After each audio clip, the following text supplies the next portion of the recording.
جزاکم الله. دا زمونږ د مدرسې او د جامعې مدیر صاحب چې هغې ستاسو شکریه ادا کړله. عزتمندو زمونږ یو ډېر خوږ میلمه او زمونږ مشر مربي مولانا رحمت جلیل صاحب هغې هم تشریف راوړی دی او د هغې د بناتو مدرسه هم شته دی، د بنینو مدرسه هم شته دی. په ورمړ روډ باندې ډېره غټه جامعه ده. مونږ په خپله هلته کې شاګردي هم کړې ده او ډېر وخت پورې هلته کې مونږ استازي هم کړې ده. هغه یې بیماره مو او صحت یې کمزوری دی، خو لیکن د هغې باوجود هم د هغې مینه او محبت و چې هغې زمونږ په دعوت باندې دلته کې تشریف راوړی دی. د هغې ډېره زیاته شکریه ادا کوو. مولانا محمد جمال صاحب سحر نه مونږ ته تشریف راوړی دی، دلته کې هغې تشریف فرما دی، هغې هم شکریه ادا کوو. مجاهد الله مولانا صاحب دی، مولانا عبدالله صاحب دی، داسې ډېر علما کرام تاسو ته ما مخکې د خدمت کې عرض وکړو چې ډېر زیات دي، بعضې نومونه به ما ته راځي، بعضې به نه راځي. نو زه په یو ځل باندې ټولو شکریه ادا کوم او چې څومره راغلي نور مېلمانه دي هغې هم دوباره شکریه ادا کوم. د دې نه پس زمونږ اخرنی مقرر دی، زمونږ د دې جامعې بانی او زمونږ استاذ او مربي شیخ الحدیث والقرآن حضرت مولانا عنایت الرحمن دامت برکاتهم العالیه چې هغې زمونږ د دې جامعې بنیاد هم ایښودلی دی او هغې زمونږ سره انتهایي مینه او محبت ساتي، باوجود د دې نه چې په دې وخت کې په پاکستان کې هغه نه وي، خو لیکن بیا هم چې زمونږ کله چادرپوشۍ پروګرام وي او موږ هغې ته دعوت ورکړو نو هغې په هر صورت کې دلته کې تشریف راوړي، ځان رارسوي. نو موږ د هغې انتهایي شکرګزار هم یو او هغې ته زه دعوت خطاب ورکوم چې هغې راشي او دې شرکاو ته مخاطب شي چې دا څومره ولاړ کسان دي، که چېرته د ناستې ځای وي نو تاسو هم کوشش وکړئ چې کېږدئ او دلته چې څومره زنانه دي که بې ځایه ولاړې وي یا کمې زنانه خبرې کوي نو د هغې په خدمت کې هم دا درخواست دی. دا اخرنی بیان دی زمونږ د شیخ صاحب محترم او دا د زړونو په تختو باندې ولیکئ او ښه په خاموشتیا سره تاسو دا واورئ. د خاموشتیا زیات مظاهره وکړئ، خاص کر د زنانو ته دا بار بار زه دا درخواست کوم چونکې زنانو خبرې زیاتې وي، ځکه زه بار بار دا درخواست کوم. اگر چې دلته مدرسې ته به راغلي یم هغه وي چې هغه د دین سره مینه ساتي، محبت ساتي، خو لیکن بیا هم که چېرته کې څوک زنانه پکې داسې خبرې کوي نو کوشش تاسو دا وکړئ خپلې خبرې بندې کړئ. شیخ صاحب محترم به خطاب فرمایي.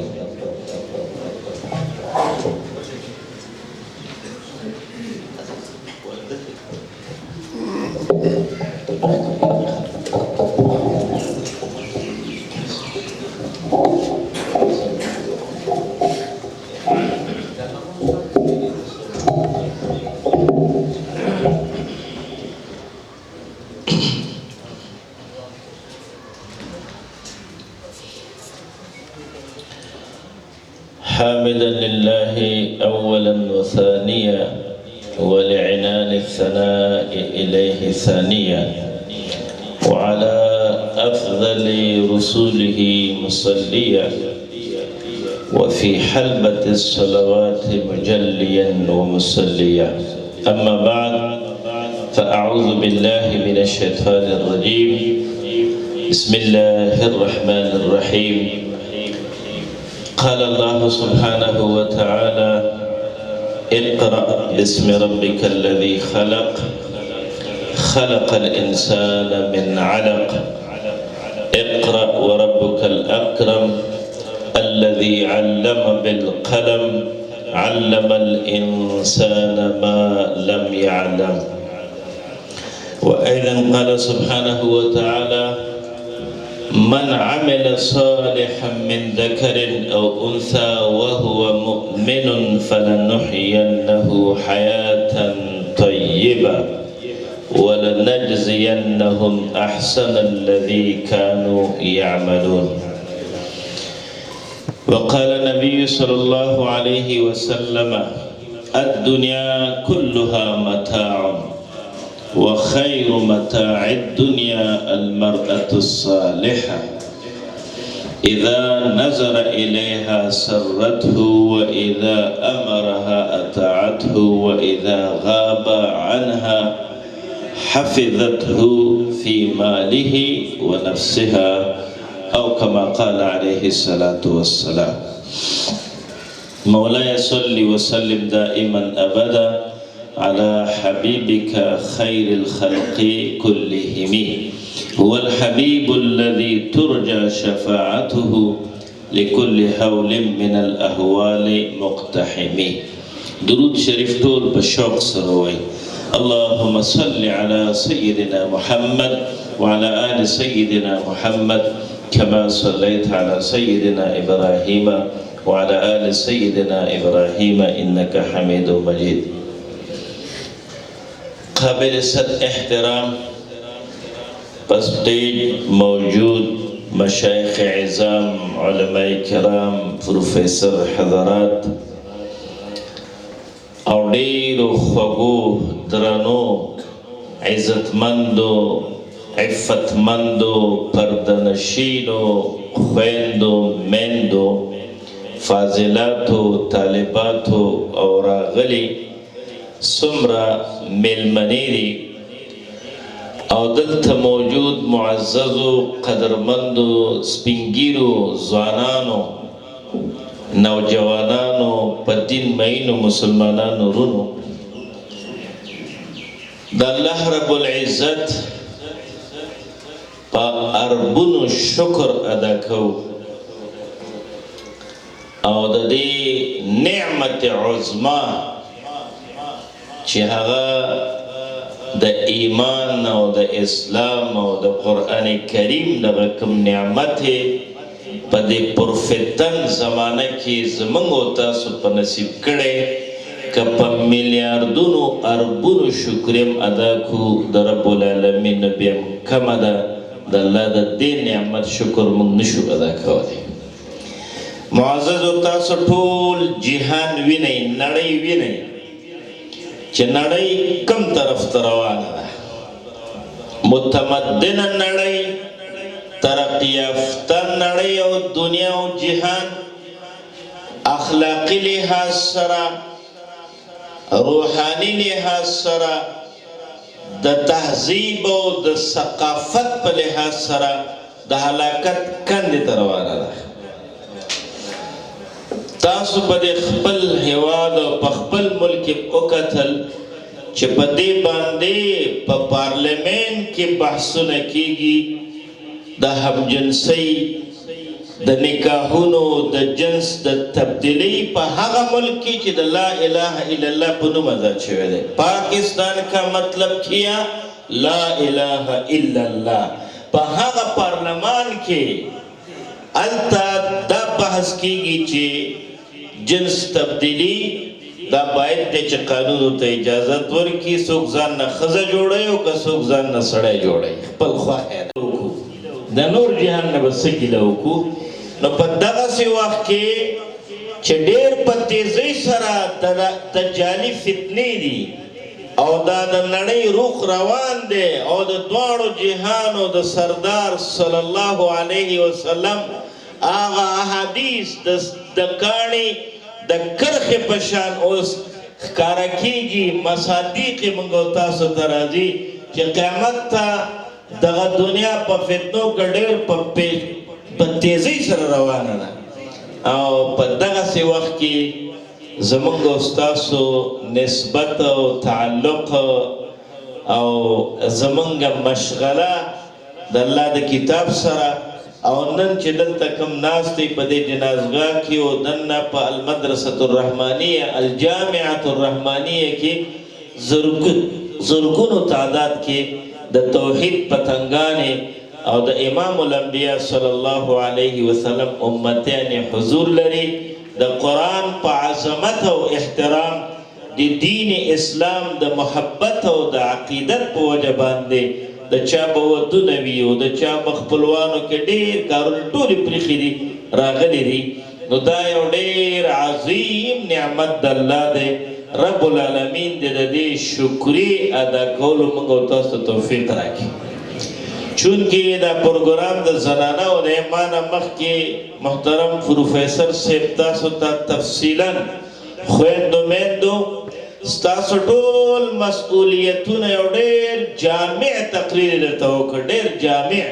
الله دې موږ او تاسو بلکې ټولو مسلمانانو زنانو ته په دې د عمل کولو توفیق نصیب کړي. که په دې عمل وکړو نو دا زموږ او ستاسو معاشره او زموږ او ستاسو کورنۍ او زموږ ستاسو خاندانونه انشاءالله په دې دنیا کې به الله موږ ته د جنت په شان زندگی را نصب کوي، د مینې او د محبت او د عزت او د عفت او د حیا د غیرت ژوند به الله را نصیب کوي. دا ټول صفات په اسلام کې دي، اسلامي تعلیماتو کې. معزز ورونو او ډېرو قدرمندو خویندو میندو، زنانه ته چې کوم مقام اسلام ورکړی سیاسر ته او سیاسر چې کوم رول په د اسلامي خدمت کې ادا کړی، زمونږ تاریخ هغه دا به ووایي چې د سرو زرو په اوراقو باندې لیکلي دي چې زنانو څومره لوی کار کړی د اسلام لپاره. څومره چې شیطاني قوتونه انسي دي او که جني، هغه هم دقه سیاسره د فتنې او د فساد لپاره استعمالوي. د دواړو جهانو سردار فرمایي النساء حبائل الشیطان، دا د شیطان دامونه او جالونه دي، په دې باندې خلک ګمراه کوي. او نبی علیہ الصلوۃ والسلام امت دې طرف ته ډېر مخکې متوجه کړي. الدنیا حلوة خضرة وإن الله مستخلفكم فيها فینظر کیف تعملون فاتقوا الدنیا واتقوا النساء. دنیا خوږم ده او دنیا شنم ده، خوږ سیز ته زړه میلان کوي او په شین سیز باندې سترګې خوشحالیږي. دنیا ستا دننه زړم غواړي او ستا اندامونه او ستا سترګې ستا غوږونه دا د دنیا نه متاثره کیږي. او د دواړو جهانو سردار اولین امت ته وایي وان الله مستخلفکم فیها. ای زما صحابه، اوس خو د فقر ژوند تیروئ، اوس خو د ملنګۍ ژوند تیروئ، خو الله به دا دنیا تاسو ته درکوي. دا د دنیا سره او سپین دا به ستاسو خپو کې غورځېږي. خو فینظر کیف تعملون، الله ګوري چې تاسو څه کوئ. دنیا د امتحان لپاره درکوي. ورکړه رب العالمین مسلمانانو صحابو ته دومره دنیا ورکړه چې د قیصر او د کسرا ټولې خزانې ای مدینې ته راوړې. حتی چې د کسرا هغه تخت چې هغې کې مرغلرې چړاو شوي وي، هغه تخت مدینې منورې ته راو او عمر فاروق رضی الله تعالی عنه په لاس کې لخته وه د خرما او هغه یې داسې وهله په هغه مرغلرو باندې او ورسره دا جمله په خولې وه چې زموږ مجاهدین څومره امینان دي. د هغه کسرا نه دا تخت مدینې ته راغی، یو میاشت فاصله ده، یوه مرغلل هم پکې نه ده خیرات شوې، سالم دلته راغی. نو چا ورته ویلي مجاهدین دې ځکه امینان دي، ستا فوج ستا پولیسو ستا ټولې ادارې ځکه امینان دي لأنک لم ترعى فی اموال المسلمین یا امیر المؤمنین. تا د مسلمانانو په مالونو کې سر نه دی کړی، تا قومي خزانه نه ده غصب کړی، غبن دې نه دی کړی، کرب دې نه دی کړی. ټول مجاهدین دي امینان دي. الناس علی دین ملوکهم. که تا غبن کړی وی او تا کرپشن کړی وی او تا خپل ځان له قومي خزانه جمع کړی وی، اوس به ټول لاندې رعیت غله وی، ابه ټول چې کوم دی خاینان وی الا ماشاء الله. هغه مالونه راغله، خو لیکن صحابه کرامو د نبی اسلام په وصیت عمل وکړ. موږ او تاسو ته نبی اسلام خطره څه محسوسه کړې وه؟ فاتقوا الدنیا واتقوا النساء. خبردار د دنیا د فتنې نه ځان وساتئ او د سیاست او د فتنې نه ځان وساتئ. زما معزز ورونو، که موږ او تاسو نن په ټول جهان نظر واچو، دا مسلمانان چې نن مقهور او مغلوب دي، مسلمانان چې نن ذلیل دي، مسلمانان چې نن د غلامۍ ژوند تیری، د هغې لوی عوامل او اسباب د نورو سره دغه دوه دي چې نبي علیه السلام 1440 کاله موږ او تاسو ته نشاندهي کړې وه چې کافر او دشمن به یو پیسه استعمالوي ستاسو د ګمراهۍ لپاره او یو به دغه زنانه او سیاست استعمالوي ستاسو د ګمراهۍ لپاره. بناء لہذا زمونږ د مدارسو او زمونږ د مسلمانانو امتونو د سربراهانو د علماو د قداتو د رهبرانو د لیډرانو د ملکانو د دوی دا مسؤلیت دی د سپینګیرو چې موږ او تاسو د خپل دغه صنف نازک صحیح تربیه وکړو. نو چې کله موږ صحیح تربیه وکړه په ځای د دې چې دا د اسلام خلاف استعمال شي دا د اسلام لپاره به ډېر لوی کار کوي. همدغه زنانه دي زه تاسو ته یو څو جلکونه داسې د خیر القرون هم درته وایم او د دې موجوده وخت درته وایم چې زنانه څومره زیات په معاشري اصلاح کې کردار ادا کولی شي، څومره لوی رول لوبوي د معاشرې په اصلاح کې، د کورنۍ په اصلاح کې او د دې مسلمانانو د نوي نسل په تربیت کې سیاست او زنانه ډېر لوی رول ادا کوي. اول چې موږ تاسو راشو خپل تاریخ وګورو. بخاری شریف دې زنانه وویل، شپږم حدیث د بخاری شریف وګورئ، اوږد حدیث. اولنۍ مسلمانه په دې امت کې هغه زنانه ده او اولنۍ تسلی ورکوونکې امام الانبیا ته هغه زنانه ده، هغه خدیجة الکبرى رضی الله تعالی عنها ده. نبی علیہ السلام چې راغی زملونی زملونی کمبلې واغوستله، یخني شوې وه او چې کله را پاڅېده یخني اثرات ختم شو. انی خشیت علی نفسی، ما سره د ځان خطره پیدا شو. قریش ورته معلوم و، محدثین صحیح توجیه دغه کوي چې قریش هغه سرکشه خلک دي په ټول عربو کې زوروره قبیله ده. زه چې اوس د دوی د عقایدو خلاف پیغام ورکوم نو خطره ده چې ما شهید نه کړي. انی خشیت علی نفسی.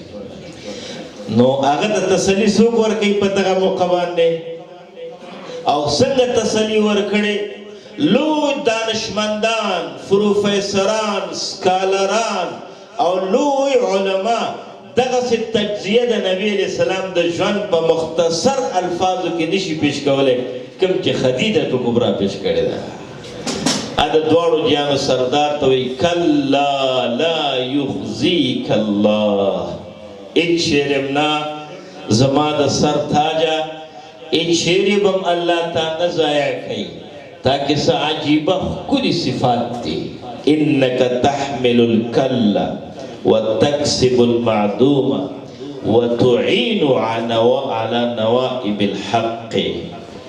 ته په دې معاشره کې هغه کارونه کې تحمل الکل د معاشرې بوج، په دې معاشره کې چې کوم یتیم دی، کونډه ده، مسافر دی، فقیر دی، بے وزله دی، بیچاره دی، هغه ټول بوجونه ته په خپل اوږو راخلې. یتیم پالنه ته کې، کونډو سره ښېګړې ته کې، مسافر سره ښېګړې ته کې او ته د دې جامعې د کمزورو خلکو لوی معاوني او وتکسب المعدوم. په دې جامعه او معاشره کې هغه کارونه چې بالکل د خلکو د ذهنونو ورته ورک دي، هغه کارونه د حیا، د عزت، د صلې رحمۍ، دغه د قتل و قتال او د کشتن په جامعه کې د یو بل وینې تویول دې خلکو ته مزه ورکوي. په دغسې معاشره کې چې ته کم یو اخلاق دې خلکو ته ښیي، دا اخلاق په دې ټول حجاز مقدس کې نشته دی. تکسب المعدوم، نشتون کارونه تا دلته موجود کړه او وتعین علی نوائب الحق، آفات سماوي چې راځي، مصیبتونه راځي، زلزله شوه، طوفان شو، د چا کور وسوځېده، په هغې کې ته د خلکو سره کومکونه کې، خلکو سره تعاون کې، د خلکو لاسنیوی کې، خپله مړۍ د خلکو سره نیمې، چې په کم یو انسان کې دا خوبیانې وي، الله هیڅ چیرې نه ضایع کوي. دا تسلی چا ورکړه؟ دواړو جانو سردار ته خدیجة الکبرا ورکړه رضی الله تعالی عنها. اولنۍ وینه چې تویه شوې د اسلام لپاره هغه د زنانه وینه تویه شوې، سمیه رضی الله عنها ابو جهل لعین شهیده کړې د اسلام لپاره. میدان جهاد کې د پیغمبر نه په دفاع کې زنانو داسې کردار ادا کړی په احد کې چې نبی کریم صلی الله علیه وسلم ورته جایزه او انعام او مډال ورکړي. ام عماره د پیغمبر علیه السلام په دفاع کې زوی ته آواز کوي چې یا زید، هغه مشرک ویني چې را روان دی او لوی پهلوان د مکې نبی علیه الصلاة والسلام د شهادت په نیت روان دی، او ورته آواز کوي چې دا سړی ارادې غلطې دي، ګورې خبردار چې د پیغمبر نه دفاع کوو. په خپله توره راواغېستله او زوی ورسره دی، او د هغه پهلوان مقابله داسې اندازې ته کوي چې نبی علیه الصلاة والسلام ورته ګوري، نبی علیه السلام ورته وایي یا ام عماره من یطیق ما تطیقین. ای ام عماره، دا تا کې چې کوم قوت او توان دی دا خو په سړو کې هم نشته، دا ته څنګه دفاع کوې لکه د زمرۍ په شان؟ په دې ځای زخمي کېږي، او چې کله زخمي شو آخر کې ملهم پټۍ د نبی اسلام په نگرانۍ کې سیاسر ملهم پټۍ کوي، او دی وایي یا رسول الله زما یو درخواست دی، زما یو پیشنهاد دی، زما یو پیشکش دی درته. وایي څه وی ادعو الله ان یجعلنا، موږ ته دعا وکړه چې زما د کورنۍ رب العالمین ستاسو ملګري و ګاونډیان کې په جنت کې. نو نبی اسلام په دغه موقع باندې وی اللهم اجعلهم رفقائي فی الجنه. ام عماره خاوند شهید شوی د ده زوی او د ده د خاوند د ده د کورنۍ، یا الله دا په جنت کې زمونږ ګاونډیان کوي. نو ام عماره څه وایي؟ کل مصیبت بعد هذا جلل یا رسول الله.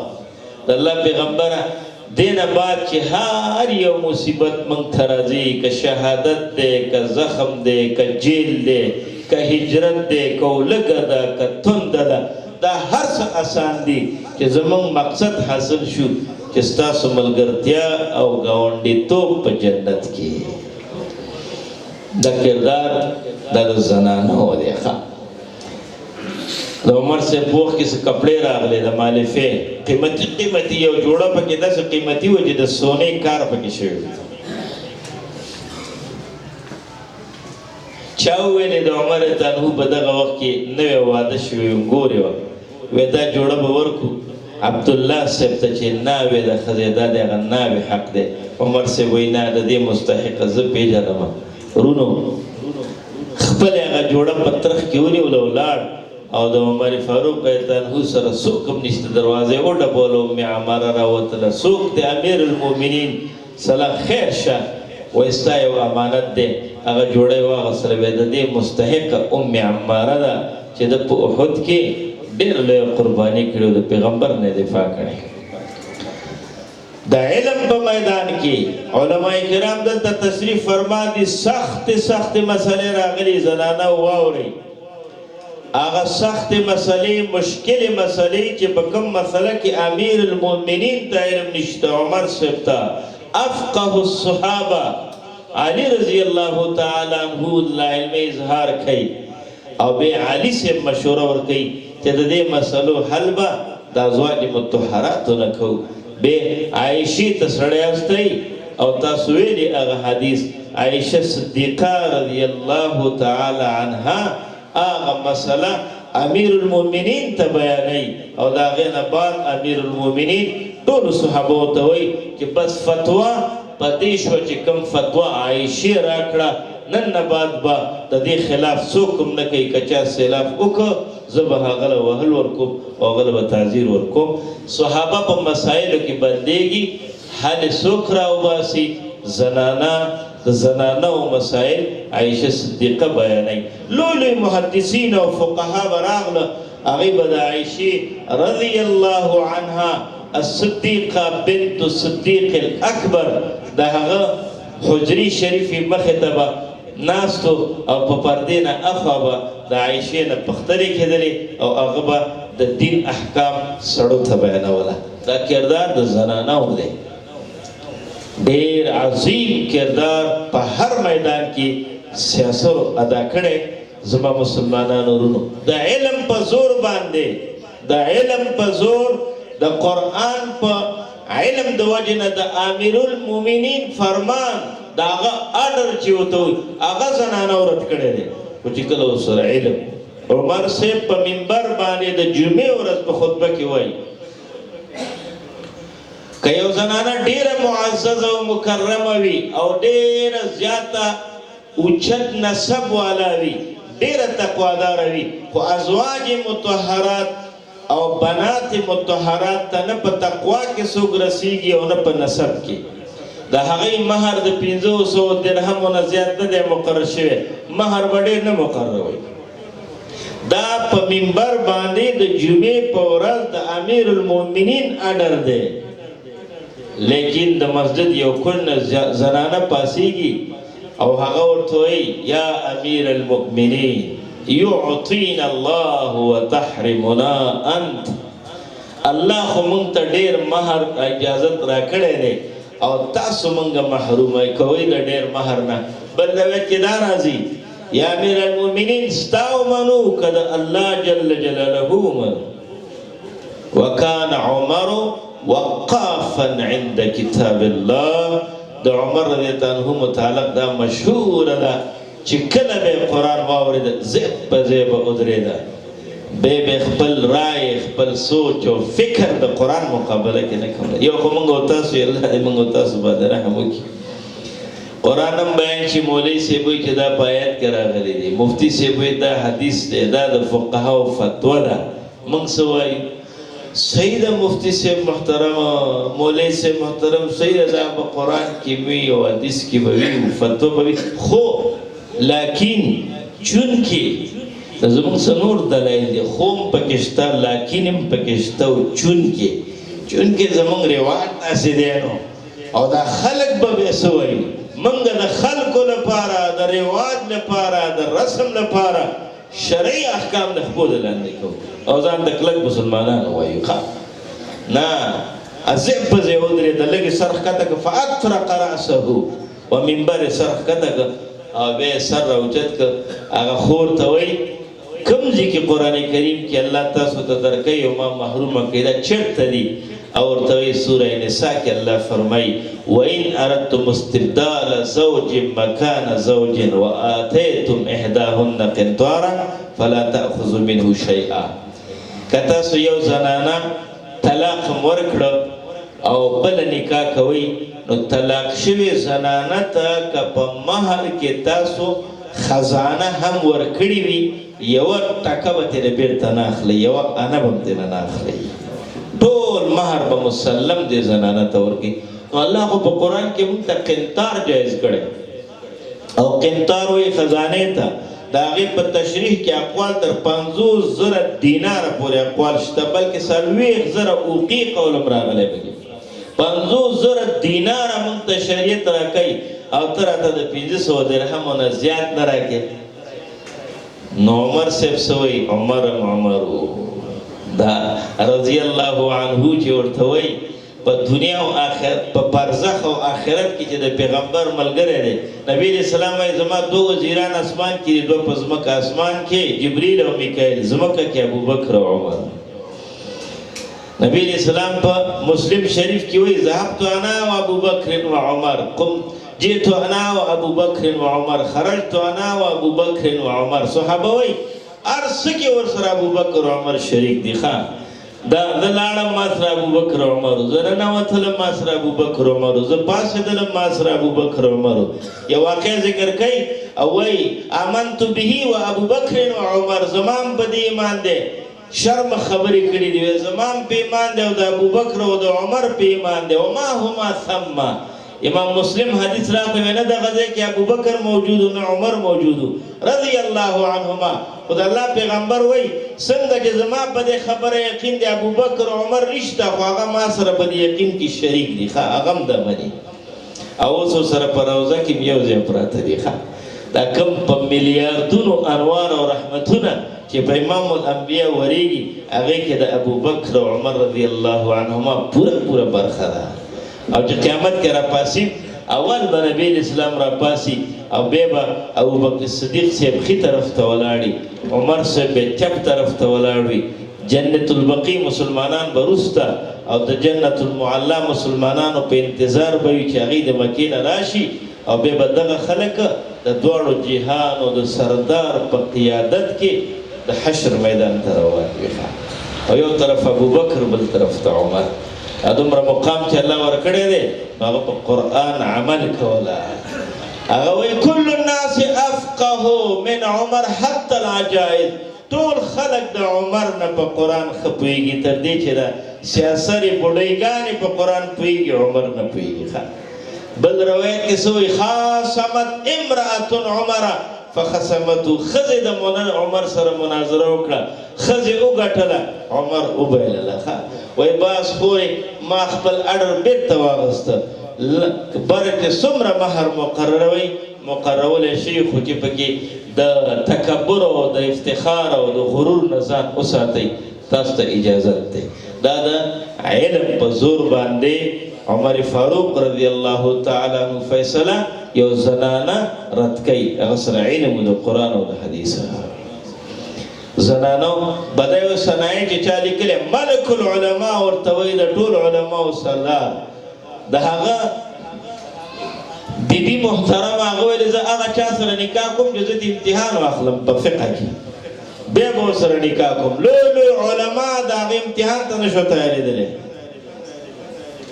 هغه ته دومره علم سیاسره وه داسې علم الله ورکړی و کاساني صاحب ویلې زه ورته امتحان ورکوم هغه امتحان ورکړه چې امتحان کې کامیاب شو بیا سره واده وکړه خاوند ته ملک العلماء د علماو بادشاه ویلی کېږي دا د سیاسرو زموږ او ستاسو په علمي ډګر کې په جهادي ډګر کې دعوتي ډګر کې تعلیمي ډګر کې په هر میدان کې زنانه ډېر لوی رول لوبوي دا زموږ او ستاسو دا جامعه چې ده زه به هېڅکله مېر نه کوم د دې جامعې آغاز ابتدا د یوې سیاسرې نه شوې هغه اوس هم ژوندۍ د الله د عمر کې ورته نورو برکتونه واچوي او بیا د دغې جامعې چې دا کومه ترقي ده هغه اوس نشته هغه په حقیقي دنیا کې د برزخي ژوند کې ده دا تاسو چې نن څه وینئ دا ټول محنت د هغې زنانه دی هغه ماضي ښه نه وه پخپله یې ویلې چې تیر ژوند ما ډېر په لهو لعب کې تیر کړی یو سې روزې ته لاړه تبلیغ یو سې روزې ته چې راغله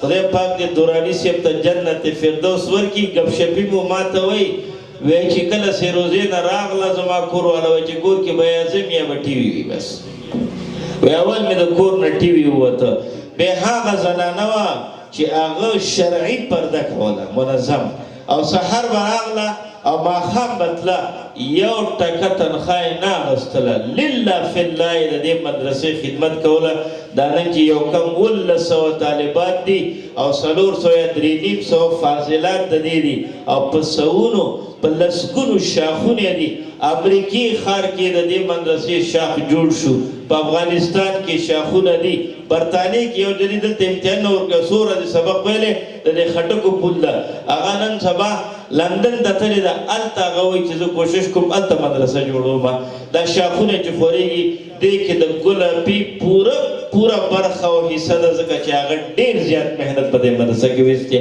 او دا د یوې زنانه د هغه محنت نتیجه وه چې نن الحمدلله زموږ د دې جامعې طالبات چې کوم مدرسې ته ورشي په شکل د استاد ورشي خو هلته چې د دې هغه تربیت وګوري په دویمه ورځ باندې هغې نګرانه کېږي وې دا ستا ټریننګ او تربیت داسې دی چې زموږ مدرسه ته منظم کولی شي هغه نګرانه کېږي. نو په دې وخت کې د زنانو په جامع اصلاح کې ډېر لوی رول دی. خو موږ او تاسو د نارینهو نه یو څو غوښتنې دي مختصرې درته وایم. دلته یو سړی راغلی دی ناګمان، هغه ویل موږ په وړوتوب کې خپل لوریانې ورکړې وې. دا زموږ پښتنو رواج دی ماشومې ورکړي. وی تبلیغ مرکز کې راته ویلې چې په ماشوموالي کې هم دا رشتې کړي دا ماته کې ختمې کړي.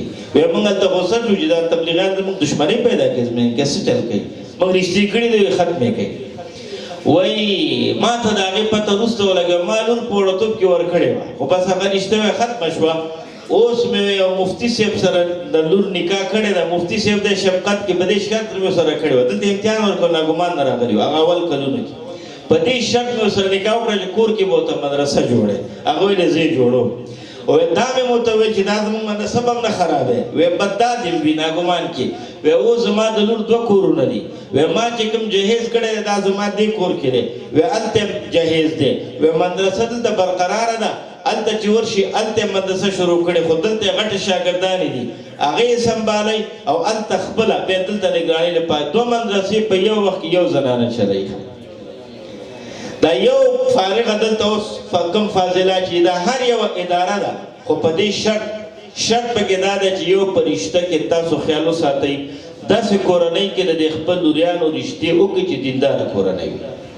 اول عالم وي، حافظ وي، قاري وي، که دی نه وي کم از کم تبلیغ کې وخت لګولی، که دی هم نه وي کم از کم چې 15 وخته د مونځ پابند خو وي که نه. لور دی عالم او فاضله شوه، ته یې ورکې داسې یو کس ته چې هغه مونځ نه کوي، بېلمازه ته یې ورکې، نو ښځه خو ډېر زر اثر قبلوي د مېړه نه خاوند نه.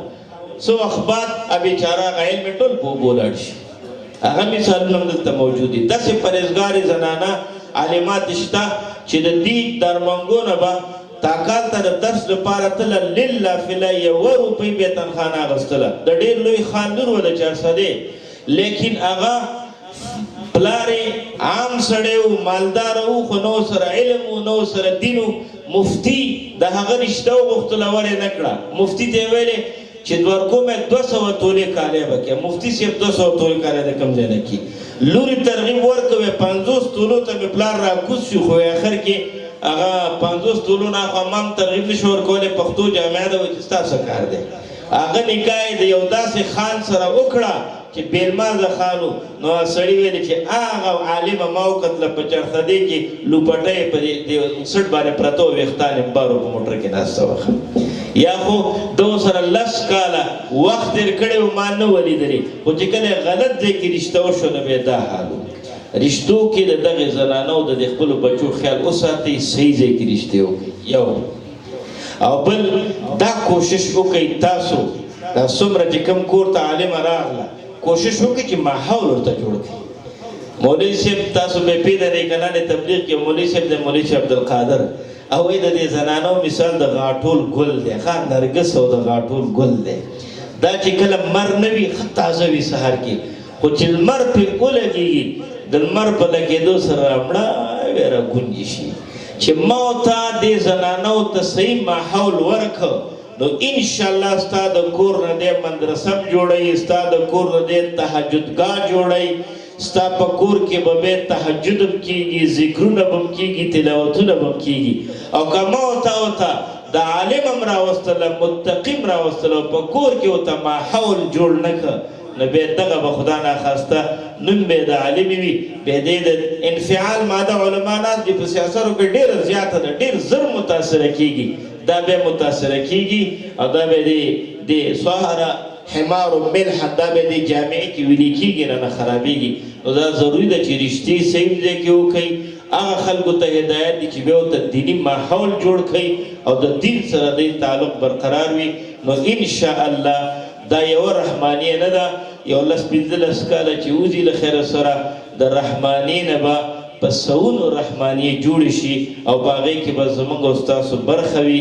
او څوک چې ژوندي وي د هغی او ډېر خلک تلي دي دې مدرسې سره ډېر خلکو کومکونه کړي، اوس د خاورو د لاندې دي. الله به هغوی ته هغه اجرونه او ثوابونه ورکوي. رب العالمین دې زموږ او ستاسو دغه لوریانې او دا خویندې او نوسۍ دا د دین خپل صحیح خادمانې جوړې کړي او موږ تاسو لپاره د الله صدقه جاریه وګرځئ. وخت کم دی، ما خپل تقریر ځکه را مختصر کړ چې انعامات هم ماشاءالله دومره زیات دي چې مانځه ته له خیره سره فارغ شو. ستاسو د اورېدو نه او د سهار وختي نه راغلي دلته ناستئ، الله دې ستاسو هر یوه لمحه او لحظه دا په میزان د حسناتو کې حساب کړي او الله دې ستاسو چې د چا وي هغې ته مبارک او چې د چا اولادونه نه وي رب العالمین د توفیق ټولو ته ورکړي چې ستاسو ټولې بچۍ او ستاسو ټول اولادونه د قرآن او د حدیث رښتینې خادمانې الله جوړ کړي. واقول قولي هذا استغفر الله لي ولكم ولسائر المؤمنين.